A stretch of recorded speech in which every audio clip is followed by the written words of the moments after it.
सेनयोरुभयोर्मध्ये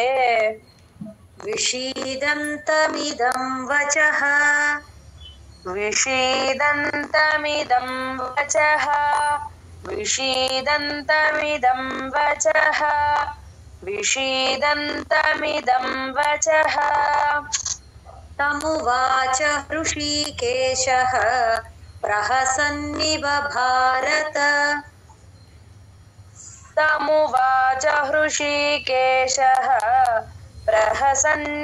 भारत तमुवाच हृषीकेशः प्रहसन्निव भारत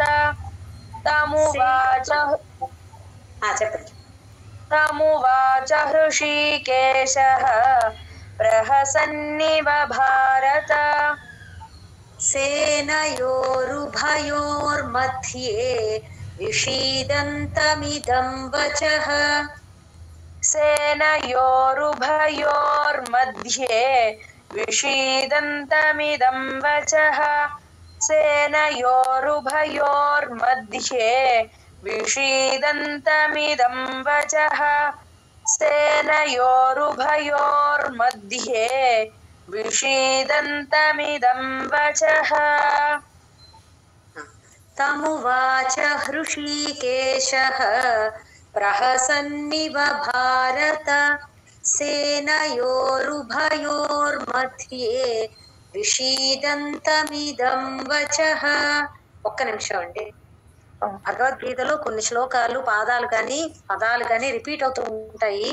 ఈ సేనయోరుభయోర్ మధ్య అలాంటిది మొదటి అధ్యాయంలో 2 శ్లోకాల్లో వచ్చి ఉంటుంది. ఇక్కడ 3వసారి అండర్లైన్ చేసుకుని గుర్తు పెట్టుకోండి. అందరూ మీరు మెమరైజ్ చేసేటప్పుడు గబుక్కుని ఇటు నుంచి అటు నుంచి ఇటు జంప్ అయ్యే అవకాశాలు ఉంటాయి. అండర్లైన్ చేసుకోండి, కన్ఫ్యూజ్ అవ్వకుండా గుర్తుంటుంది. ఇదేదో ఇంతకు ముందర వచ్చింది అన్న గుర్తుగా.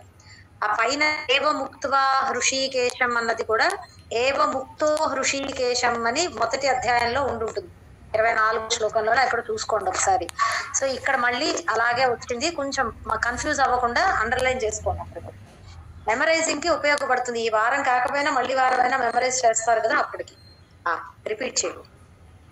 తమువాచ హృషీకేశః ప్రహసన్నివ భారత సేనయోరుభయోర్मध्ये విషీదంతమిదం వచః. తమువాచ హృషీకేశః ప్రహసన్నివ భారత సేనయోరుభయోర్मध्ये విషీదంతమిదం వచః. తమువాచ హృషీకేశః ప్రహసన్నివ భారత సేనయోరుభయోర్मध्ये విషీదంతమిదం వచః. తమువాచ హృషీకేశః ప్రహసన్నివ భారత సేనయోరుభయోర్मध्ये విషీదంతమిదం వచః. తమువాచ హృషీకేశః ప్రహసన్నివ భారత సేనయోరుభయోర్मध्ये విషీదంతమిదం వచః. తమువాచ హృషీకేశః ప్రహసన్నివ భారత సేనయోరుభయోర్मध्ये విషీదంతమిదం వచః. జయగుందత్తాండి.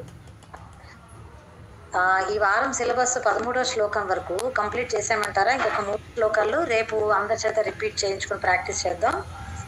ఓకే. లాస్ట్ వీక్ వెడ్నెస్డే చదివించారు కదండి, అందరి చేత రిపీట్ చేశారు కదా మీరందరూ? అవును మేడం. ఓకే. శ్రీ భగవానువాచ అశోచ్యానన్వశోచస్త్వం. మెలికషా జాగ్రత్తగా పలకండి ఇక్కడ.